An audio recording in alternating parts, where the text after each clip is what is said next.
Central Vista project की बात करते हैं, जिसके बारे में अभी भी जानकारी आ रही है कि दिल्ली हाई कोर्ट ने सेंट्रल विस्टा प्रोजेक्ट पर रोक लगाने के किसी भी तरीके के से मना कर दिया है, इनकार कर दिया है। और इस मामले में जो याचिकाकर्ता हैं उन पर जुर्माना भी लगाया गया। दिल्ली हाई कोर्ट ने 1 लाख का जुर्माना ठोका है। महामारी की दुहाई देते हुए प्रोजेक्ट पर रोक की मांग की गई थी, जिस बात से इत्तेफाक नहीं रखती है दिल्ली हाई कोर्ट। और इसको लेकर बहुत सियासत भी हो रही थी। सेंट्रल विस्टा प्रोजेक्ट को लेकर लोगों ने, ये विपक्ष ने खासकर की, और ये बड़ा सवाल उठाया हुआ था कि इतना पैसा, इसमें 20,000 करोड़ रुपए तक का पैसा खर्च किया जा रहा है और देश को इस वक्त में टीका के लिए पैसे की ज़रूरत है, कोरोना से लड़ने के लिए ज़रूरत है। हमारे साथ हिमांशु है। हिमांशु, बताएं, इसका असर अब सियासत पर भी दिखेगा, क्योंकि दिल्ली हाई कोर्ट ने मना कर दिया है किसी भी तरीके से रोक लगाने के लिए, और याचिकाकर्ता पर जो जुर्माना है वो बड़ी बात है। देखिए, निश्चित तौर पर, और इसमें दिल्ली हाई कोर्ट ने अपने आदेश में 2 आधार बताए हैं।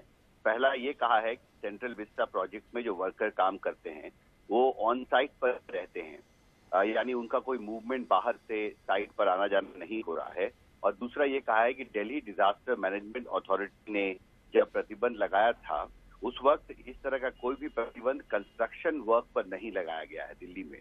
यानी दिल्ली में न सिर्फ सेंट्रल विस्टा प्रोजेक्ट बल्कि दूसरे जो कंस्ट्रक्शन के काम हैं, अब वो ऐसे भी आज से अनलॉक में उनको खोल दिया गया है। तो इस तरह की कोई प्रतिबंध ना district Delhi disaster management authority ने लगाए हैं अपने आदेश में। और जो वर्कर्स हैं वो ऑन साइट रह रहे हैं, यानी कानूनन जो नियम है लॉकडाउन का, उसके तहत सेंट्रल विस्टा प्रोजेक्ट पर काम चल रहा है और वर्कर्स के रहने का इंतजाम साइट पर किया गया है।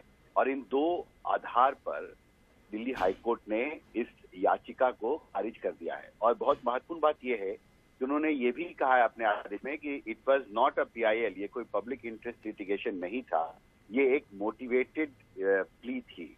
और इसके आधार पर जिसकी जानकारी आपने दी है, 1 लाख रुपए का जुर्माना भी पिटिशनर पर लगाया गया है।